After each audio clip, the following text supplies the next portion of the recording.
Es que no veo ni a Adria, ni a... A ver, voy a dejar de compartir y ver si yo puedo empezar a grabar. América, me parece que ya se está grabando, ¿eh? Ya se está grabando. Se ha iniciado, perfecto. La grabación se ha iniciado. Bueno, pues les doy la bienvenida a todos. Muchísimas gracias. Gracias por la paciencia. Gracias, César. Pues sin más preámbulo, porque ya nos comimos algunos minutitos, les voy a pedir solamente, como siempre, por favor, los micrófonos apagados o en silencio hasta el momento de del intercambio de preguntas, para que no tengamos ruidos por ahí externos. Y América, ¿dónde andas, América? ¿Ya entró América Martínez? Sí, ya está adentro. Sí, América, estoy. Gracias, Ame. Les va a poner la lista de asistencia, por favor, la vamos a poner varias veces como siempre, para que puedan registrar su asistencia.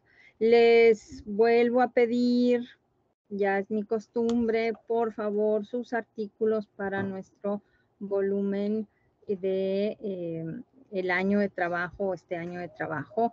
No se olviden, necesitamos que lo manden con tiempo para que podamos armar con tiempo el segundo semestre del año el libro. Y bueno, pues sin más, les presento a César Quijada. Él es investigador del Centro INAH Sonora y nos va a presentar su trabajo, un acercamiento a las rutas y caminos entre Sonora y Chihuahua. Te cedo la palabra, César. Por favor, me vas diciendo cuándo cambiamos.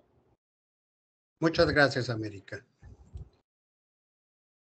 Buenas tardes a todos.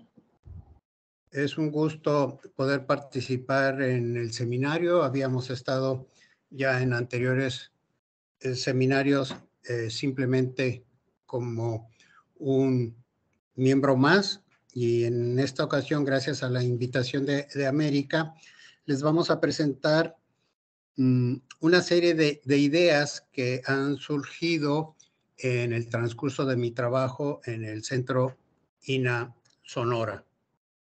No es un proyecto que estemos desarrollando o un proyecto que ya hicimos tiempo atrás, sino simplemente reflexiones que cuando andamos transitando por las veredas, los caminos de terracería, como el que vemos en la fotografía de inicio, que es rumbo a la Sierra Madre Occidental, que son los límites entre Sonora y Chihuahua, o cuando hemos transitado por las carreteras que comunican estos dos estados del norte de México. ¿Continuamos, América? La siguiente. Para quienes nos ven y nos escuchan de otros lugares, el estado de Sonora se encuentra en la región noroeste de la República Mexicana y su lado derecho, límites son con el estado de Chihuahua. La siguiente. Aquí hemos realizado un mapa de la primera década del siglo XXI, donde se ven las comunicaciones que existen actualmente a través de carreteras asfaltadas entre el estado de Sonora a su izquierda y el estado de Chihuahua a la derecha. Se trata en realidad de dos rutas, una en el norte, pegada a la frontera con Estados Unidos de Norteamérica, entre las poblaciones de Agua Prieta y Janos, y una en el centro de ambos estados, cruzando la Sierra Madre Occidental, entre Yécora en Sonora, Yepachic, y de ahí a Basaciachi y Ciudad Cuauhtémoc en Chihuahua. ¿Continuamos?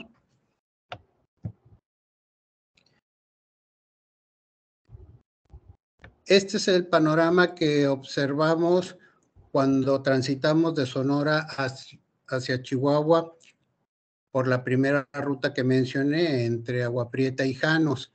De parte de Sonora es una zona semidesértica y lo que ven al fondo pues es la Sierra Madre Occidental y es en el que llamamos el parteaguas, donde se ve el letrero pues de bienvenida al estado de Chihuahua. La siguiente.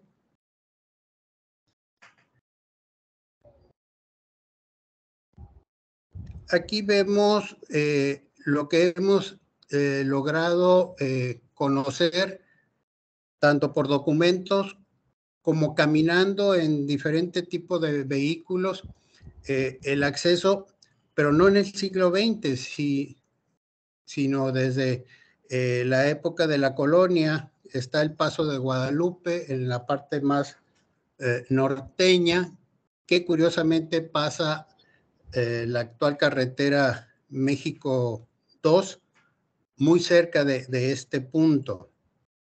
Y un poco más abajo existen dos pasos, el Cañón del Púlpito, del cual hablaremos más adelante, y el Paso de Carretas, que fue muy mencionado durante la época de la colonia como tránsito de las recuas que llevaban la plata de la provincia de Sonora hasta el sur de Chihuahua para el Quinto Real.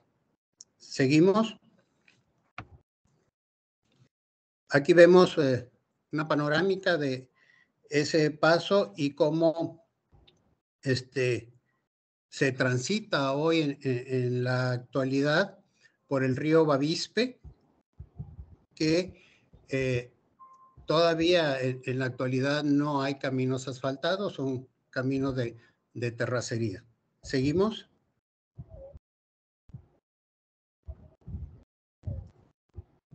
Y hemos logrado cruzar esta serranía, como ustedes ven, a caballo, ya que no hay mucha comunicación, precisamente revisando de estos proyectos de infraestructura que la Comisión de Electricidad en nuestro país ha hecho para comunicar el sistema eléctrico del norte hacia el noroeste. Continuamos.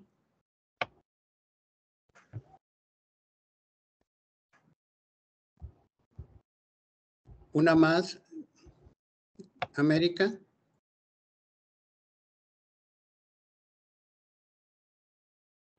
Y son estos gigantes, estas torres de más de 40 metros de altura, que hoy cruzan la Sierra Madre Occidental, pero utilizando lo que yo les comentaba, el Cañón del Púlpito, la que sigue. Se llama así por esta montaña de forma cilíndrica que vemos al centro y que la comunidad, la gente de la región llamó púlpito en relación a los púlpitos que existían antes en el interior de los templos católicos.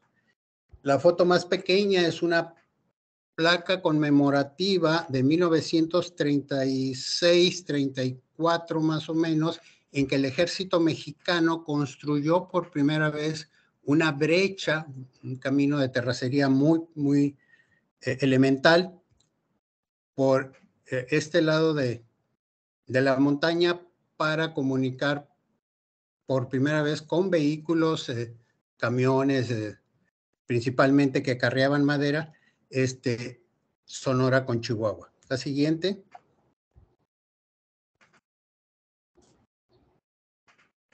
Aquí estamos dentro del cañón mirando hacia el sur.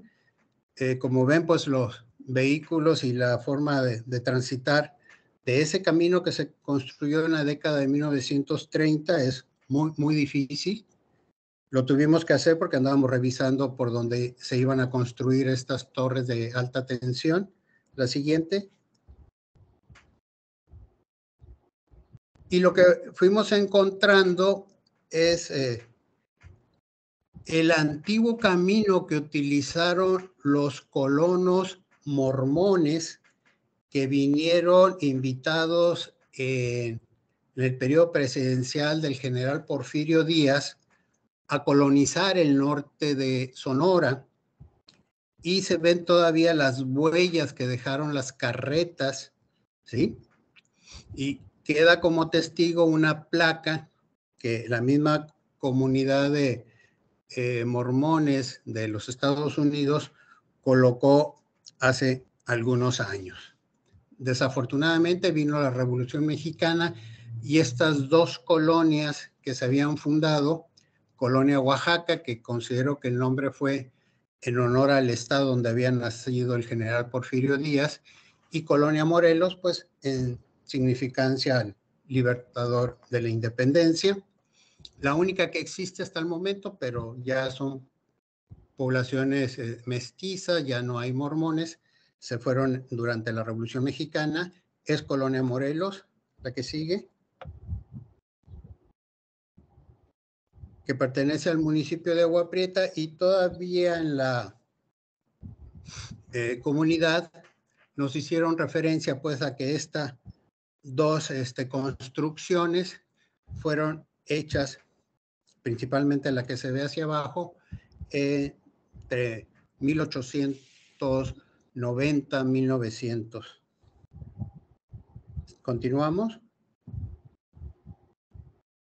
Y ahora pasaríamos a lo que hemos podido identificar como rutas en la época prehispánica y que no se alejan mucho pues de los caminos que fueron utilizados tanto en el siglo XVI y XVII por las recuas que llevaban la plata de la provincia de Sonora hacia Chihuahua.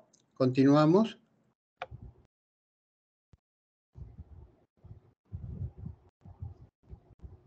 Y fue durante este recorrido que hicimos a revisar por dónde iban a pasar las líneas de torres de alta tensión, que la misma gente de la comunidad nos fue informando de la presencia de algunos sitios arqueológicos que no iban a ser impactados directamente por la construcción de la línea eléctrica, pero que quedaban muy cerca, como es el caso aquí de un abrigo rocoso con pintura rupestre. Sí, lo vemos. Adelante. Que nos llamó mucho la atención estas pinturas que por ver la escala, que son 30 centímetros, son de pequeñas dimensiones, pero algunas de ellas parecieran traer como tocado lo que reconocemos como un sombrero. Y otra de las características que en la región no es muy común, en la fotografía abajo a la derecha hay como la presencia de un felino, ¿sí? Rodeado pues por las figuras antropomorfas y cánidos. Y sí nos tocó durante el recorrido observar todavía en libertad el león americano o puma. Continuamos. Y también observábamos evidencia de los cimientos de las aldeas que se encontraban sobre las mesetas. Este sitio en relación a la cueva que acabamos de ver con pintura rupestre se encuentra a unos cuantos kilómetros, y para nuestra sorpresa es que en superficie empezamos a encontrar cerámica que podemos identificar como de la cultura de Casas Grandes, y cuyo sitio en Chihuahua es muy conocido, que es la zona arqueológica de Paquimé. Probablemente esta cerámica, alguna sí haya sido traída desde Chihuahua, pero también pensamos que puede haber algunos tipos que se hayan hecho localmente imitando a la cerámica chihuahuense. Continuamos.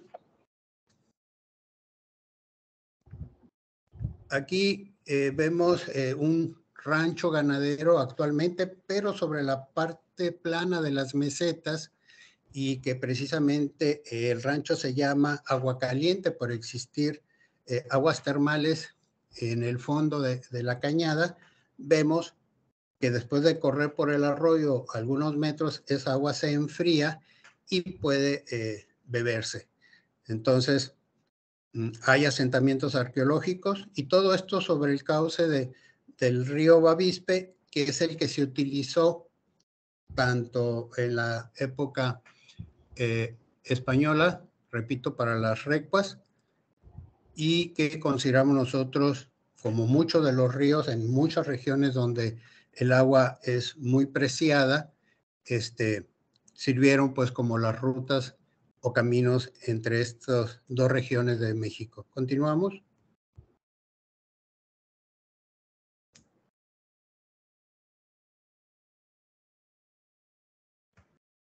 Son sitios muy similares sobre este arroyo del agua caliente. Seguimos.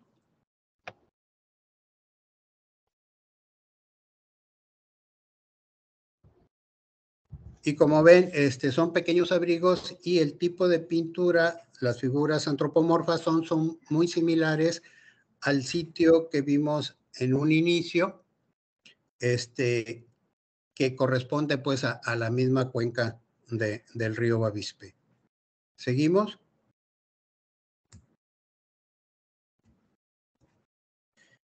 Este es el cauce del río Bavispe y todas las mesetas a ambos lados están los asentamientos arqueológicos.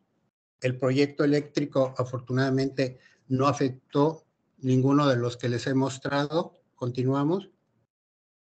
Pero nos sirvió para enriquecer nuestro catálogo de sitios arqueológicos en el noreste de Sonora. Estos son los cañones por donde atraviesa el río Bavispe. Estamos viendo la sierra entre Sonora y Chihuahua. La siguiente.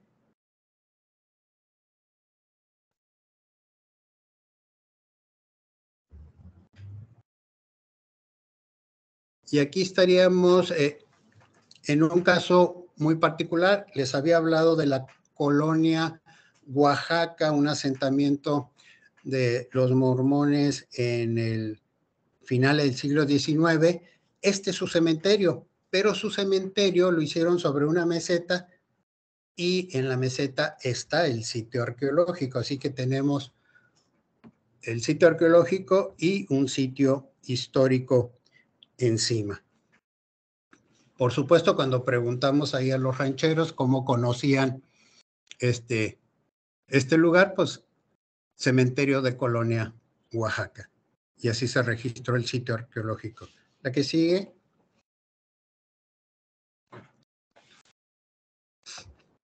Esta es la cerámica que se observa pues en superficie. Y volvemos a la montaña que les había yo mostrado del Púlpito. Este es el arroyo del Púlpito antes de que se una al río Bavispe. La que sigue. Vemos otra panorámica de norte a sur de esta montaña, pero al pie de la montaña, junto al arroyo, existe esta gran cueva que pues a través de los informantes de la región, rancheros, vaqueros, nos dijeron, también hay pinturas de los indios al pie de esa montaña y la fuimos a visitar. Y la sorpresa para nosotros fue que no hemos encontrado otro sitio que tenga un tipo de pintura similar o figuras similares. En la fotografía de la izquierda abajo pareciera como la piel de un venado ya descarnada y sobre esa piel hubieran hecho algunos diseños. ¿Por qué decimos piel de venado? Por las pezuñas en las patas superiores, aunque en la parte de abajo parecieran manos, o sea, como que hay una combinación de estilos. Y es la única cueva que conocemos en esta parte de la sierra entre Sonora y Chihuahua con este tipo de diseños. Sabemos que a finales del siglo XIX fue zona de refugio para los grupos Chiricahua, comúnmente llamados apaches, cuando escapaban de las reservaciones del sur de Arizona.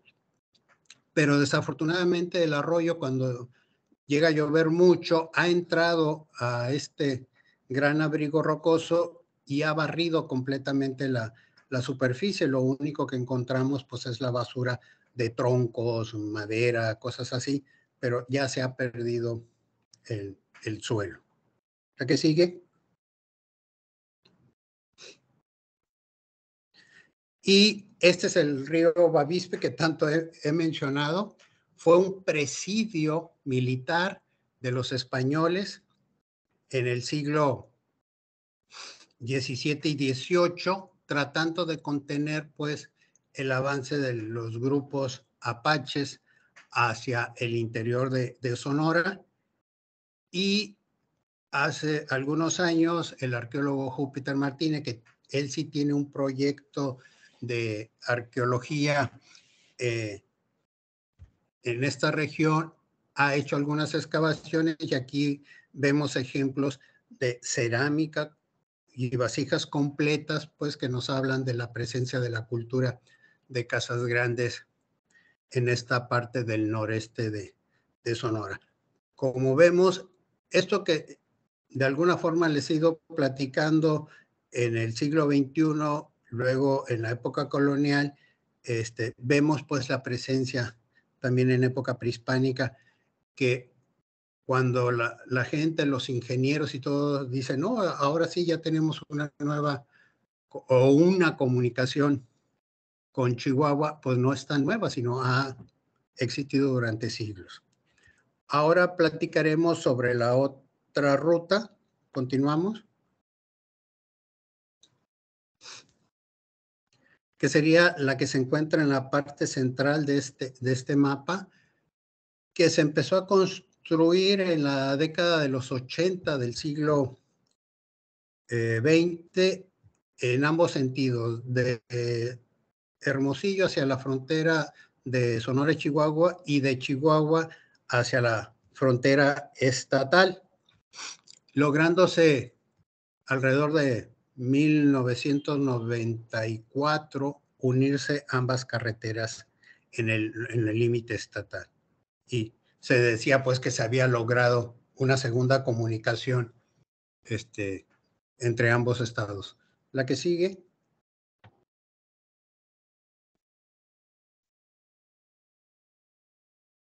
Y esta es precisamente donde vemos, y si se fijan, de un lado del letrero en la parte inferior derecha, hay 2 kilómetros, 347, que es la distancia de Chihuahua a este punto, y 350, que es la distancia que hay de Hermosillo a este punto. Unos metros adelante, sobre la pared rocosa, encontramos esta placa del sexenio de 1964-70, donde se conmemora el haber construido la brecha, o sea, el camino de terracería entre ambas entidades estatales, siendo presidente pues el licenciado Gustavo Díaz Ordaz. La que sigue, América. Y aquí vamos a ver varios ejemplos de cuál es el tráfico que tiene esta carretera, aparte de vehículos particulares y de camiones. También vemos cómo nuestros bosques se están yendo, convertidos en madera y convertidos en carbón. En Sonora somos muy dados, bueno, en todo el norte, a las parrilladas y a la carne asada, y bueno, ahí se están yendo nuestros bosques. La que sigue.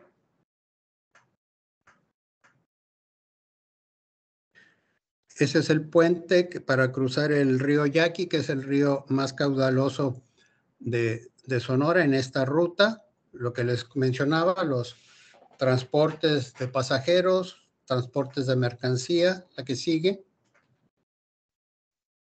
Y que año con año que nos ha tocado transitarla por ella, vamos viendo también el incremento de la minería. Como ven, este pequeño camión de volteo, ¿sí?, es una simple muestra del desarrollo minero que está sufriendo la parte de la sierra, pues al abrirse la carretera. La siguiente. Esta es la población de Yécora, que es la última población de Sonora antes de cruzar hacia la región de Chihuahua. La que sigue. Y la fundación de Yécora viene precisamente de los misioneros jesuitas en el siglo XVII y que por las bondades de su clima llevaban ahí a los misioneros que en otras partes habían enfermado y se reponían. Este era la plaza municipal de Yécora hasta antes de 2010, pero también a Yécora llegaron las conmemoraciones del bicentenario y de la independencia y bicentenario de la independencia, perdón, y centenario de la Revolución Mexicana, y también llegó la modernidad a la plaza. La siguiente. Y ahora tenemos una arquitectura totalmente atípica que no se identifica pues con nada, pero había que hacer obra, como dicen nuestros políticos. La que sigue. Ahora hablaremos un poco del desarrollo de esta ruta que he podido en mis lecturas de documentos del siglo XVIII ir encontrando. La que sigue. De que ya se hablaba, por ejemplo, de la existencia de un correo, ¿sí?, que iba tocando diferentes reales de mina. El que vamos a ver aquí, que está muy cercano a la población de Yécora, es el Real de Minas de la Santísima Trinidad, que se empezó a explotar en época de los españoles en el siglo XIX, la década de 1880, era una compañía inglesa. Ahí hay una anécdota familiar. Corrieron a mi bisabuelo paterno, de aquí, era el maestro, hubo una huelga y él apoyó a los obreros y los ingleses lo que le dijeron es: muchas gracias, señor maestro, ya no necesitamos sus servicios, y se fue.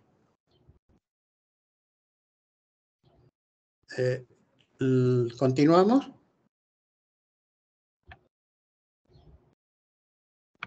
Y aquí les presento algunas fotografías. Desafortunadamente está abandonado este Real de Minas, pero se puede llegar a él. Todavía siguen las compañías mineras modernas buscando. Generalmente es plata lo que se encuentra aquí.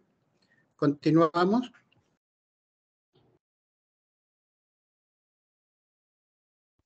Y aquí tenemos pues una vista de esta parte de la sierra que pareciera pues que no se puede transitar, pero los caminos de terracería precisamente de las compañías mineras están haciendo cada vez más transitable esta parte.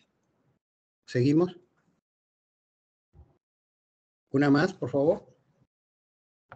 Y aquí pues vemos el río Yaqui. Y tenemos aquí lo que hemos podido identificar en nuestros recorridos en la región de las comunidades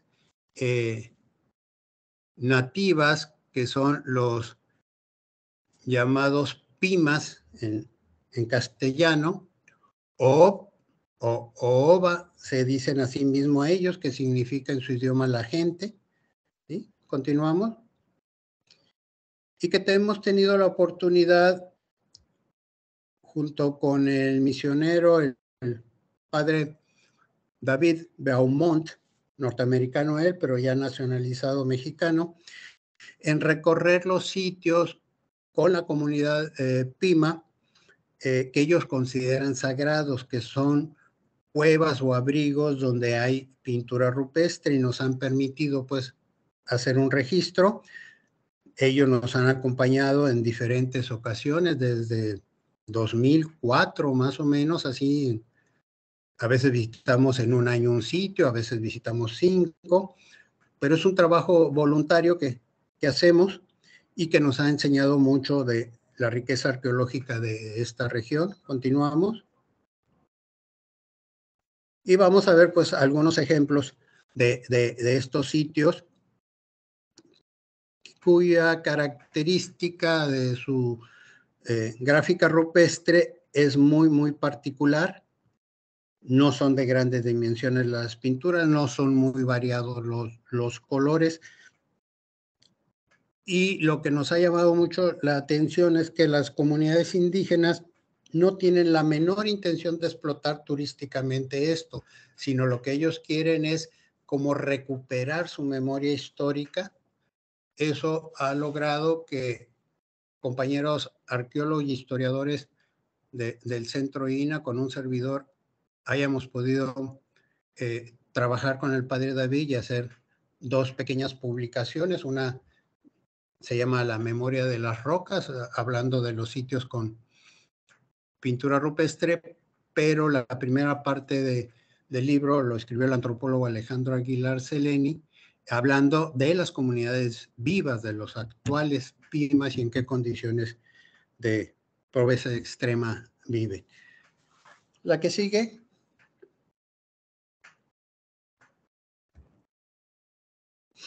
Esta es la región de Vallecitos, entre Yécora y la comunidad de Maicova, todavía en Sonora.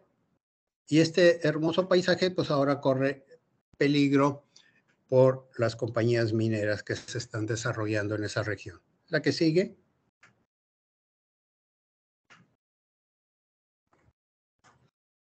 Y estos son los sitios arqueológicos que muy amablemente Alejandro, nuestro guía de origen Pima, nos ha ido mostrando. La que sigue.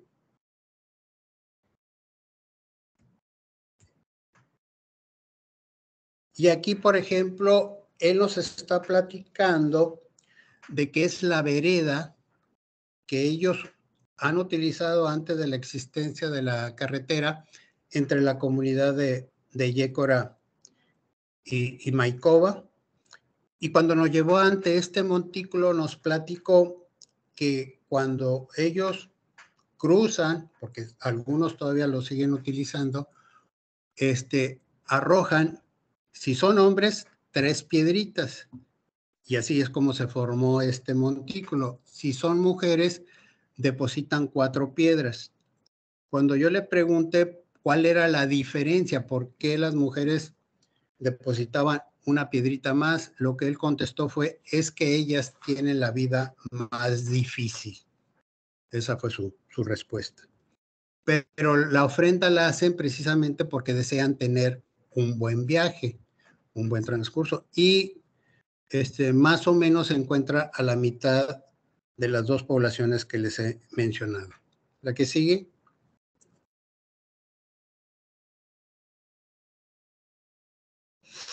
Y aquí algunos ejemplos cuando hemos visitado. A la izquierda superior está el antropólogo Alejandro Aguilar Seleni platicando con la comunidad, explicándole pues lo que hacemos tanto a antropólogos, arqueólogos, historiadores, y sobre todo la importancia de preservar y cuidar estos sitios como su patrimonio cultural de las comunidades. La que sigue.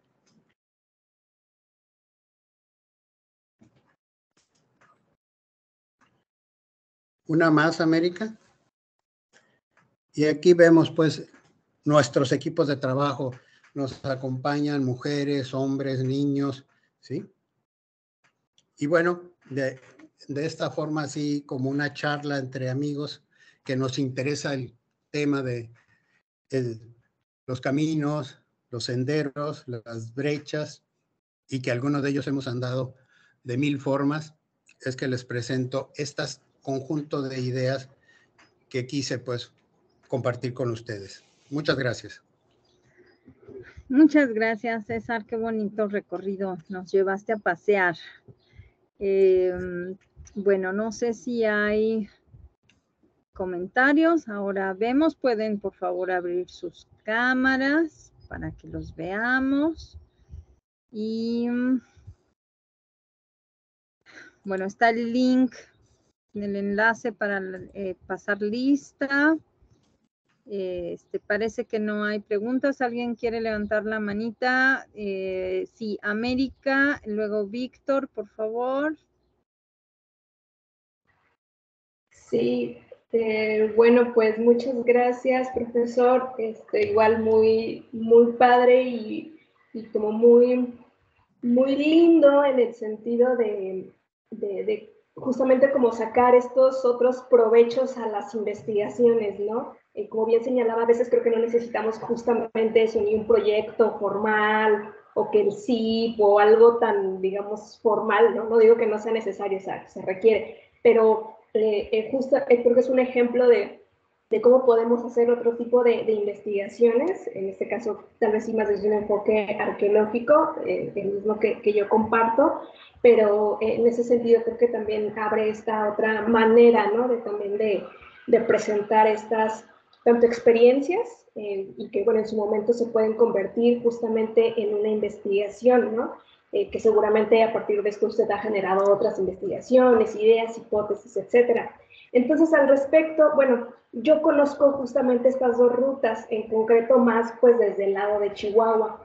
Entonces, como que hasta este momento que nos las presenta con estas imágenes, a partir de estas carreteras, que también es como yo más las he conocido, a partir de estas carreteras modernas, la diversidad de sitios arqueológicos, la evidencia arqueológica, pero hasta apenas estoy cayendo en cuenta como en esta diferencia, ¿no? De estas dos rutas y esta diferencia de la cultura material, de los tipos de sitios, de las diferentes manifestaciones. Por ejemplo, hacia la parte norte, entre Agua Prieta y Janos, cómo está esta influencia de la cultura Casas Grandes, evidentemente, en donde además pues usted nos muestra parte de esa evidencia como la cerámica, y cómo hacia el sur también hay una influencia de la cultura Casas Grandes, pero de otra manera. Además de que geográficamente estamos hablando ya de un desierto, de un semidesierto hacia el norte, y de la parte sur-centro ya otro sistema ecológico totalmente distinto, donde también su historia entre el siglo XV y siglo XVI, a lo largo del XVII, juegan también un papel bien distinto ambas rutas, ¿no? Por ejemplo, igual está toda la ruta jesuita por parte de la sierra, que justamente llega hasta estas comunidades que usted menciona, y en este caso la parte más hacia el sur de Chihuahua, que en algún momento yo también platiqué el año pasado sobre esto, ¿no? Y todas estas manifestaciones y expresiones culturales con las rebeliones, etcétera, ¿no?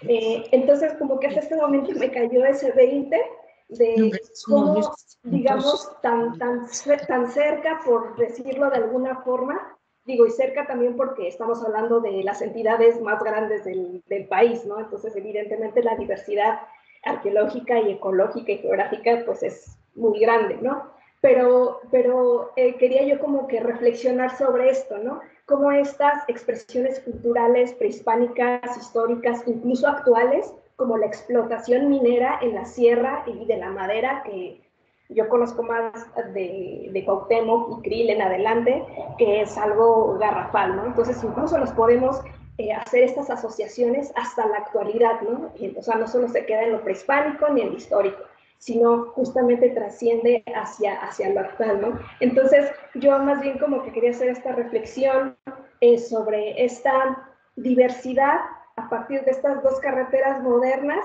pero que se pueden conectar, pero siento que hay más que diferencias, es hablar de esta diversidad, aunque estamos hablando tal vez de puntos muy vecinos y muy cercanos, ¿no? Y que, claro, no quiere decir que no haya habido relación entre grupos, entre tipo de cultura material, esto que usted mencionaba también, ¿no? Estas influencias sobre tal vez copiar la cerámica, etcétera, evidentemente la ruta de la Concha también, Sonora, Casas Grandes, etcétera, ¿no? Evidentemente las hay, pero siento, o bueno, apelo más hacia esta diversidad, pero justamente como a partir de estos dos trazos modernos podemos comprender estos fenómenos arqueológicos, históricos, sociales, etnográficos, en estos distintos niveles y desde este punto de vista. Gracias. Gracias, América. Sí, o sea, el hablar de estas dos rutas, así les llamo yo, es simplemente poner un ejemplo para esta conversación, pues que no puede extenderse por más de 40, 45 minutos. Pero cuando yo he platicado tanto en el sitio o en los diferentes municipios, les digo que toda la sierra estaba comunicada, no nomás era en el norte Agua Prieta Janos, en el centro Yécora Yepáchec, sino toda la sierra. O sea, acordemos pues que en época prehispánica la libertad de poder caminar, o sea, el no estar sujeto a 4 ruedas como lo estamos hoy, ¿sí? O en la época de los españoles con las carretas o las recuas, toda la sierra estaba comunicada, no era una frontera como lo sentimos ahora, una frontera estatal o una frontera geográfica. Al contrario, pues las mismas culturas prehispánicas vivían, y trabajos como el que está haciendo el arqueólogo Júpiter Martínez en el Valle Bavispe, que habla pues de la influencia de la cultura de Casas Grandes en esta parte del noreste de Sonora. Y también, por otro lado, hay la maestra Esperanza Don Juan del Centro INA Sonora, está también ella realizando trabajos sobre rutas y caminos en la época histórica. Esperemos, también a veces la veo por aquí, en el seminario, ¿no? Que nos platique pues de sus investigaciones ya más a detalle. Lo mío son reflexiones. Como dije al principio, no es un proyecto, no es algo que hice, sino es algo así como lo mencionaste, que al estar haciendo una actividad uno se da cuenta pues de que puede uno contribuir con las comunidades, o sobre todo las comunidades nos enseñan a nosotros de el tema en específico pues de la comunicación, del traslado, de las rutas y caminos, ¿no? Y no estar limitados a 4 ruedas como la modernidad nos ha hecho hasta la fecha. Veo levantada la mano de Víctor. Víctor, gracias. Sí, bueno, César, primero que nada, pues te felicito por la presentación y por este trabajo voluntario que desde hace muchos años estás realizando también en la zona. Ahorita que mencionabas esto de que no eran las únicas rutas, en efecto, pues recordemos nada más que hace 100 años Lumholtz transitó por muchos otros caminos que ya existían también a lo largo de la sierra, ¿no? Aunque más del lado de Chihuahua, pero eran caminos preexistentes también, ¿no? Y bueno, ahorita que presentabas también lo de el montículo de piedras, que decías que los hombres depositaban 3 y las mujeres 4, recordé precisamente un fragmento de, si no me equivoco, de Pérez de Rivas, donde se describe esa práctica ya en el principios del siglo XVII, ¿no? O sea, es una práctica ya centenaria, pues, y seguramente prehispánica, ¿no? Que habría que buscar más allá, pues, el significado, pero que llama mucho la atención que se mantenga, pues, ¿no?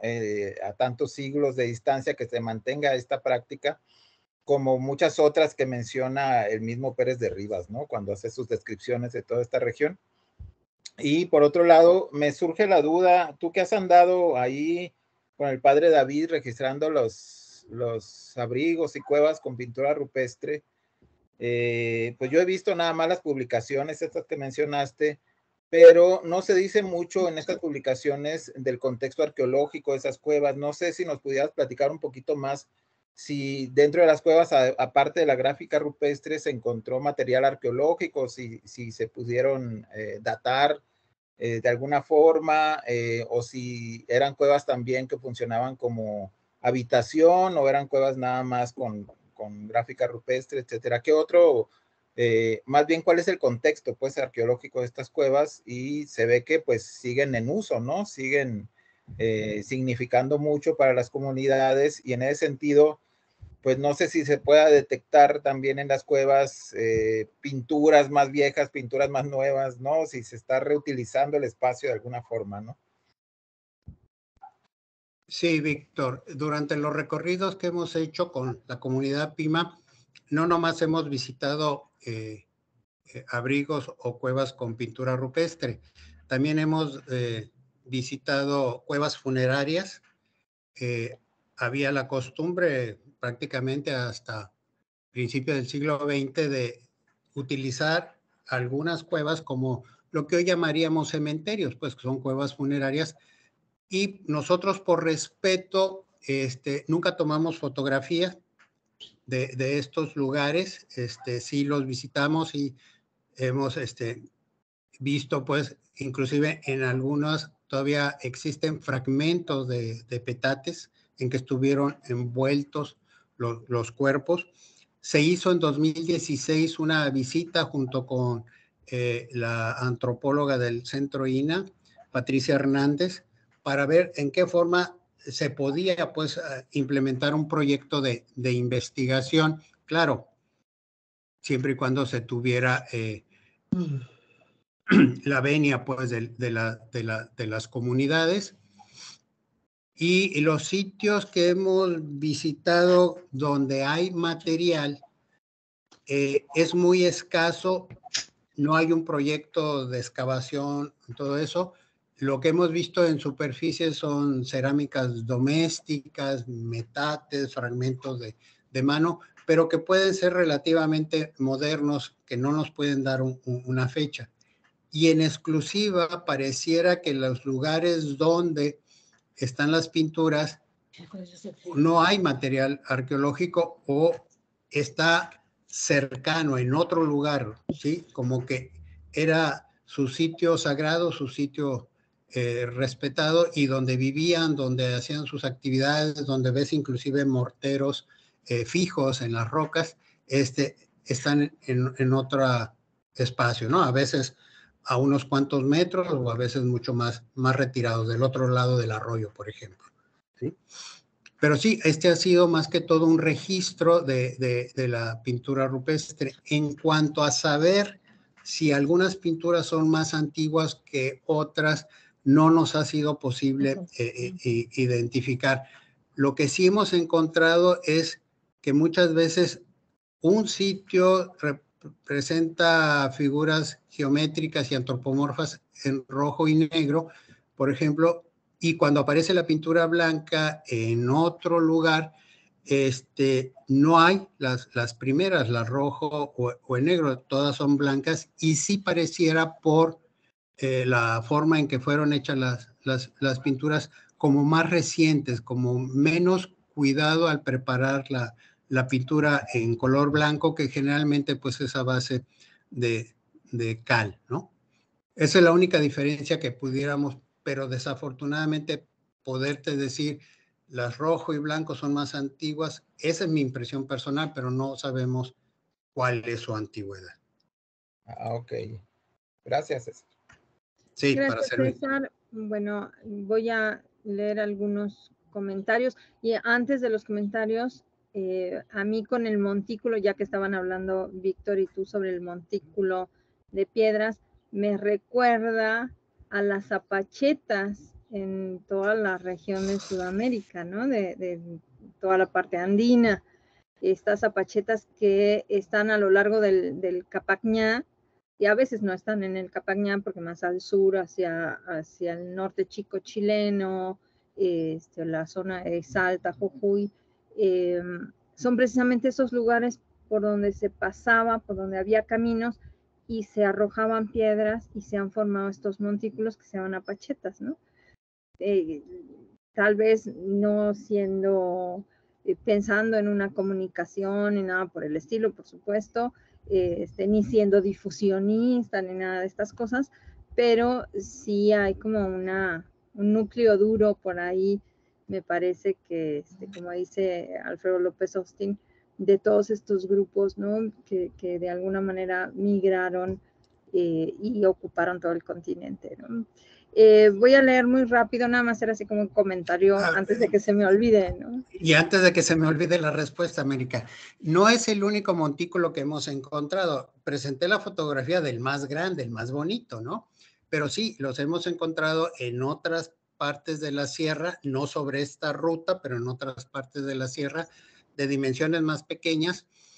E inclusive Julio Montané, cuando escribió un artículo en la Historia General de Sonora, ya por 1985, también los menciona. No presenta fotografías, sino en el libro lo que encontramos es un dibujo, pero habla precisamente de estos montículos de apaches, pero refiriéndose pues a los grupos chiricahuas que estaban en la frontera entre Sonora y Arizona, ¿sí? También él habla, siendo el chileno, pues de esta similitud con Sudamérica, y también de que era así como algo que se hacía por la gente que estaba en tránsito, que estaba viajando, ¿no? Pero no dice, las mujeres ponían 4 piedritas, los hombres 3. Este dato lo obtuve pues del informante de Alejandro, que le dije, bueno, ¿y esto cómo se formó? ¿Qué significa para ustedes, no? Y es cuando me dio el dato. Claro. Bueno, bajaron sus manitas, estaban todos como muy animados y ya bajaron las manitas. A ver, tenemos Rosalba Delgadillo, dice muy interesantes lugares. Jorge Quirós, te felicito César, excelente trabajo. No sé por qué no se animan a decírselo con el micrófono abierto. O empezamos a preguntar de aquí para allá. Claro, también. Rosalba añade felicitaciones César, muy interesante, por los caminos del norte. Otros paisajes, otras obras humanas, otros grupos humanos. Y creo que es todo. Alfredo Feria, muchas felicidades, querido César. Y tenemos, ahora sí, otra vez se nos animaron a levantar la manita. Voy a ir en el orden en que los tengo aquí. Primero América Martínez, después Alfonso Grave. Hola Alfonso, ¿cómo estás? Luego Rosalba y después David Arturo Muñiz. Por favor, en ese orden. Sí, nada más rápidamente, como igual para agregar, estos pequeños montículos de apaches también los registra Lumholtz, en este caso también para el lado de Chihuahua, igual como montículos de apaches, y de hecho hay una fotografía en el tomo 1, por si quieren buscarla. Eso nada más era mi participación. Gracias. Alfonso. Sí, no, mi cámara no funciona bien. Bueno, siguiendo con las piedras, en realidad pareciera una costumbre muy arraigada. Acá hay referencias también entre los grupos serranos de acá del sur, pues, bueno, horas, huicholes. Y curiosamente, los pescadores de Escuinapa, acá en el sur de Sinaloa, colocan las piedras en las capillas de la Virgen de Guadalupe antes de embarcarse. Ahí sí no sé cuántas ponen, pues, ¿no? Pero siguen colocando estas piedras, o sea, como ofrenda para que no les ocurra nada cuando se embarcan, ¿no? Tanto al mar, que bueno, no se van a alta mar, están costeando, digámoslo así, pero también los pescadores del estero. De hecho, una de las capillas en uno de los sitios de pesca terminó cayéndose el techo por la gran cantidad de encima hace unos años. Y respecto al número de piedras de los hombres y las mujeres, de hecho por eso me tardé en poner la manita, andaba buscando el dato, no encontré dónde, pero en uno de los grupos, no sé si entre los tarahumaras o entre tepehuanes, se ha registrado esta cuestión del 3 y el 4, y se explica que las mujeres tienen un alma más por la capacidad de procrear, pero no encontré la referencia precisa, pues, ¿no? Quizá en este sentido venga el por qué los hombres solo ponen 3 y las mujeres 4 piedras, ¿no? Pero no encuentro la referencia ahí. Si la encuentro luego se las paso, pues, ¿no? Pero sí es entre los grupos o del sur de Chihuahua o norte de Durango, porque es lo que he estado leyendo en los últimos días sobre esa región. Y recuerdo haberla leído hace relativamente poco, pero no la encontré dónde exactamente, ¿no? Pues te lo agradeceríamos. Sí, porque precisamente así entiendo lo que me dijo Alejandro, ¿no?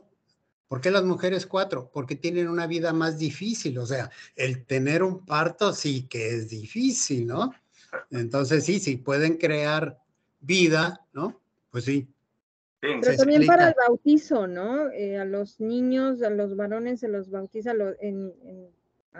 ahora no sé si son los tarahumaras, pero el tercer día se bautiza a los varones y el cuarto día a las mujeres, ¿no? Entonces, al cuarto día de nacido.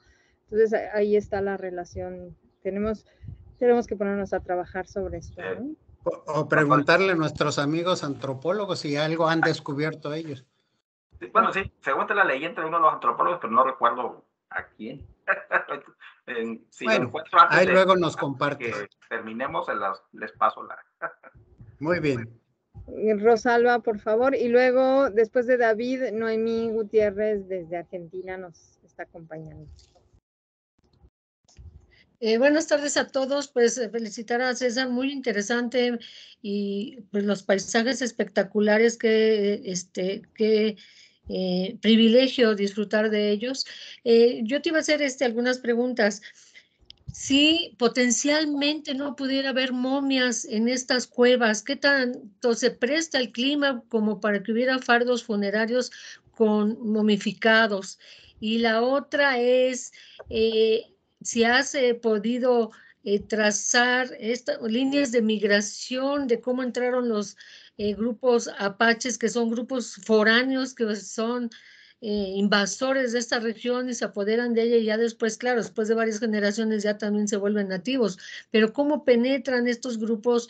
No sé si los Pimas hayan sido también grupos que migran obligados por los blancos desde Canadá hacia el sur, si los Pimas tienen más tiempo y si los apaches has podido, o sería un estudio tal vez, ¿verdad?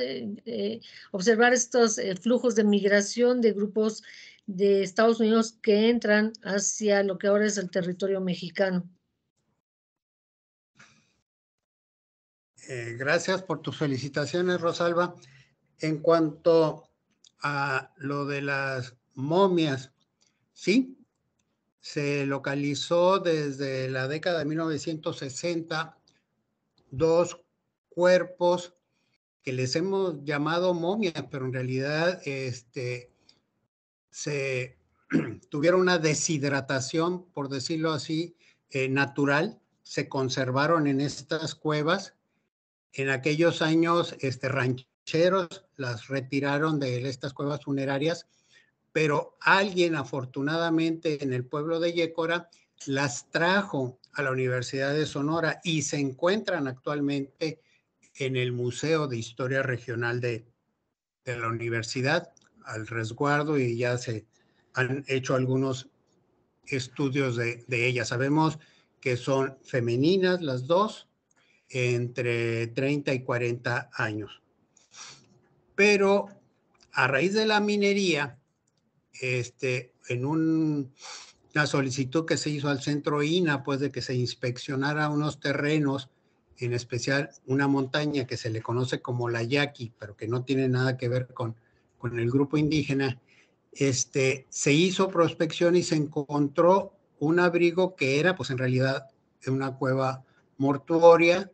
Se hizo un proyecto de salvamento, te estoy hablando de antes de la pandemia, 2016, 2017, y se recuperaron 4 fardos funerarios que están en el centro INA Sonora. Con la misma compañía minera donó, digamos, un prefabricado, una habitación, y están con clima controlado, ¿no? Están en espera, pues, de que se puedan hacer más estudios. El problema con los fardos funerarios es que si los tocas, se deshacen, ¿no? Se desintegran. En cuanto a lo de las migraciones en la región, cuando uno habla de Yepachic, una población que está ya en el estado de Chihuahua, pero dentro del territorio de los Pimas, cuando yo les pregunté qué significaba para ellos el nombre, ellos dicen lugar de apaches, porque hasta aquí, hace más de 100 años, llegaban los grupos apaches y nos atacaban, pues les quitaban el maíz. O sea, como sabemos, pues las historias de sobrevivencia de estos grupos que salían huyendo de las reservaciones de Estados Unidos. poder decir las rutas y todo es muy difícil porque precisamente ellos se ocultaban. Sabemos que en sí toda la Sierra Madre Occidental, desde la frontera entre el Chihuahua, Arizona, Nuevo México y Sonora, estaban, ¿no? Y se ha escrito mucho por parte de gente que se ha dedicado al estudio de los apaches o el estudio del personaje de Jerónimo, pero no se tiene así, digamos, la posibilidad de poder decir entraban por tal o cual parte y se iban transportando, porque precisamente como estaban huyendo, trataban de no dejar evidencias. Es más, no conocemos los sitios arqueológicos o históricos de estos grupos precisamente porque ellos evitaban dejar cualquier rastro, pues los iban persiguiendo los soldados. No se han hecho estudios ni se sabe pues de estas rutas. Sabemos que sí entraban muy al centro del estado de Sonora porque sí, hay documentos donde dice, no, los apaches pegaron, o sea, atacaron tal o cual rancho, tal o cual población. Te agradezco mucho las respuestas, César, un abrazote. Espero nos vernos en Torreón.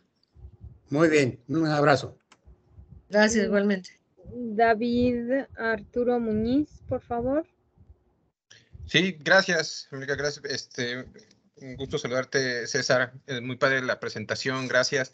Oye, tenía una pregunta con respecto a este tramo entre Janos y Agua Prieta, que si habías encontrado más evidencias justamente de esta presencia de los grupos conocidos en las fuentes como apaches, los grupos D, ¿no? Y aprovechar para, la pregunta más específica tiene que ver con que esa zona, de acuerdo a lo que yo he estado investigando últimamente, debería haber estado no solo poblada por indios janos, sino muy posiblemente por indios sumas, que son posiblemente de filiación tabascana, pero parece ser que sí tienen algunas diferencias entre ellos, y justo aprovechar los comentarios que estaban haciendo para mencionar que gente como Dennis Seymour ha trabajado, tiene un libro muy bueno y ha trabajado mucho con respecto a la evidencia arqueológica de los grupos Nde, que dicho sea de paso, no son grupos invasores, sino son grupos que ya tenían muchos siglos y que tenían una convivencia que es más bien hacia el siglo XIX, finales del XVIII, con las reformas del siglo XIX, cuando entran en conflictos mucho más fuertes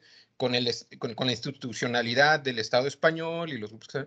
Pero, digamos, también ayudar a aclarar que la historia de los Ndes es mucho más compleja y ayudar a no continuar esta visión de son invasores y todo el pleito. Es un periodo muy particular de la historia, de una tradición muy larga, ¿no?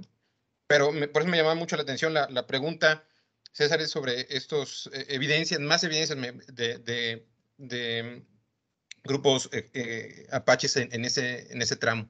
Gracias.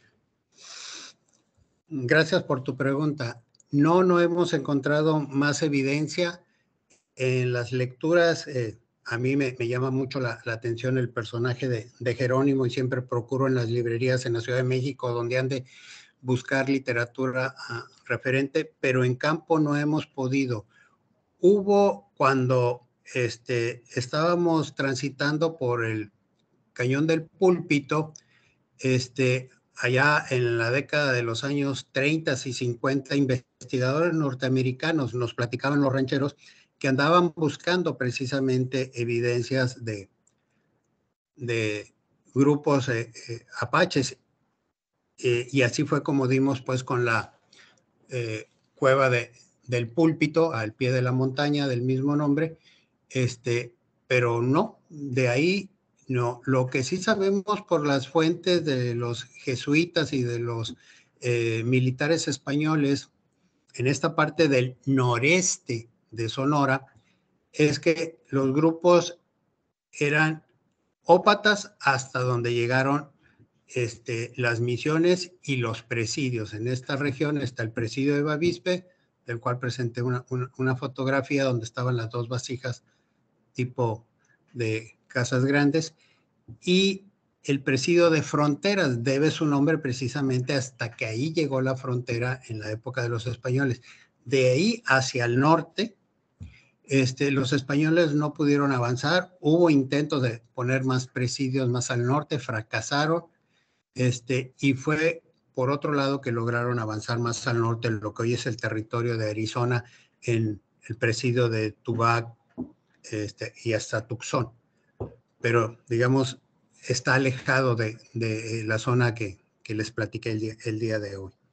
Pero sí, en concreto, yo no he encontrado evidencia. Sí hablan de la presencia de estos grupos, sobre todo los comanches, ¿no? Y los chiricahuas.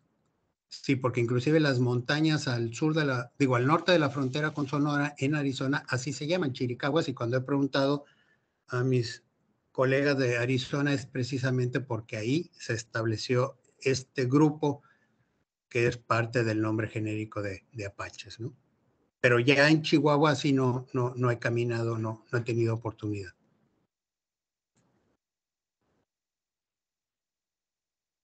Sí, gracias, César. Noemí.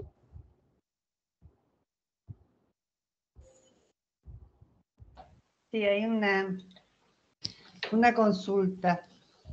En esto de las piedras, ¿no? Yo lo asociaba, vengo de otra rama, pero la asociaba con la religión judía y en los cementerios judíos, en los cuales no se llevan flores sino se dejan piedras. Había pensado, digo, por ahí hay algún tipo de relación o algo con lo que se plantean en esas costumbres o como parte de la costumbre, lo que plantea la propia religión judía. No sé, si es más un interrogante para mí, por ahí me equivoco. Y muy excelente la exposición y sumamente interesante estos recorridos y lo que lo que planteó en la exposición. Y digo, qué bueno también pensar en el turismo. No solamente, por ahí muchos asocian al turismo como algo que daña, sino el turismo como parte de la recuperación de los significados que tienen estos lugares y estos sitios, que muchas veces puede colaborar en que no se destruyan ante esto de la luz, el gas, a veces el agua, el tránsito de los trenes o las carreteras que pasan por arriba y más de una vez no solamente avanzan lo que es el capitalismo que va dejando de lado, sino también la propia población que no conoce los significados de esos lugares o lo que esos lugares implican, que queda muda ante estas situaciones. ¿Sí?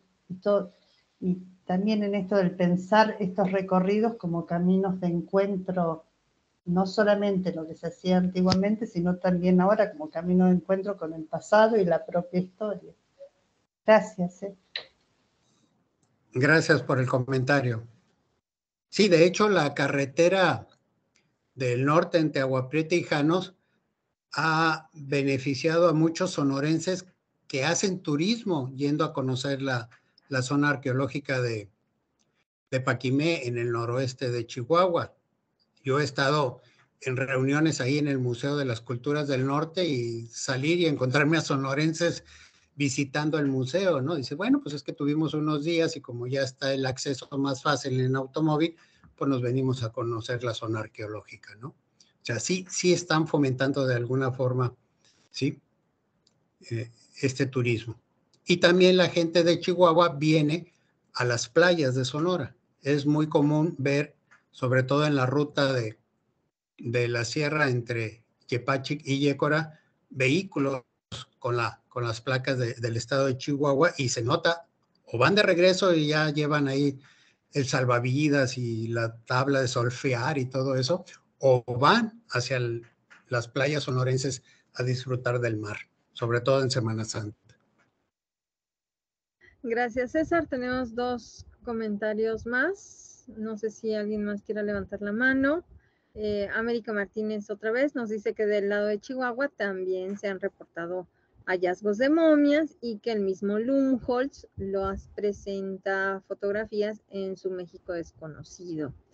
Y en el chat del seminario, Kimberly Sumano nos pone: felicidades César, como bien dijo América, nos llevaste por un hermoso recorrido. Me ha interesado mucho el tema de las piedras entre hombres y mujeres. Hoy es nuestro día de las piedras, definitivamente.